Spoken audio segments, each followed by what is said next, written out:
తెలంగాణలో కాంగ్రెస్ ప్రభుత్వం చారిత్రాత్మకంగా దేశంలో ఏ ప్రభుత్వం చేపట్టని విధంగా రైతులకు 2 లక్షల రుణమాఫీ చేసే దానిలో కేబినెట్ మంత్రిగా భాగస్వామ్యం ఉండడం నా జీవితంలో మరపురాని ఘట్టం. రాహుల్ గాంధీ గారి ఆలోచనతో ఈ నిర్ణయం తీసుకున్న గౌరవ ముఖ్యమంత్రి, ఉప ముఖ్యమంత్రి, సహచర మంత్రులు, ఎమ్మెల్యేలు, ఎమ్మెల్సీల సహకారంతో ఈ కార్యక్రమం జరిగింది.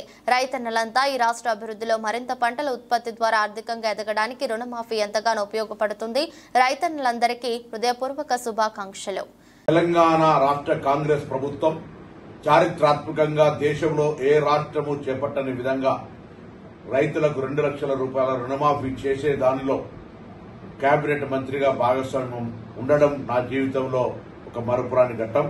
ఈ రోజు ఈ నిర్ణయాన్ని తీసుకున్నటువంటి గౌరవ రాహుల్ గాంధీ గారి ఆలోచన, గౌరవ ముఖ్యమంత్రి గారు, ఉప ముఖ్యమంత్రి గారు, వ్యవసాయ శాఖ మంత్రుల చొరవతో సహచర కేబినెట్ మంత్రులందరి శాసనసభ్యుల, శాసన మండలి సభ్యుల సహకారంతో ఈ కార్యక్రమం జరిగింది. రైతన్నలందరూ ఉత్సాహంగా ఈ రాష్ట్ర అభివృద్ధిలో మరింత పంటల ఉత్పత్తి ద్వారా ఆర్థికంగా ఎదగడానికి ఈ యొక్క అవకాశాన్ని వినియోగించుకొని వ్యవసాయం పండుగగా చేయాలని ఆకాంక్షిస్తూ రైతన్నలందరికీ కూడా హృదయపూర్వకంగా శుభాకాంక్షలు తెలియజేస్తా ఉన్నాను.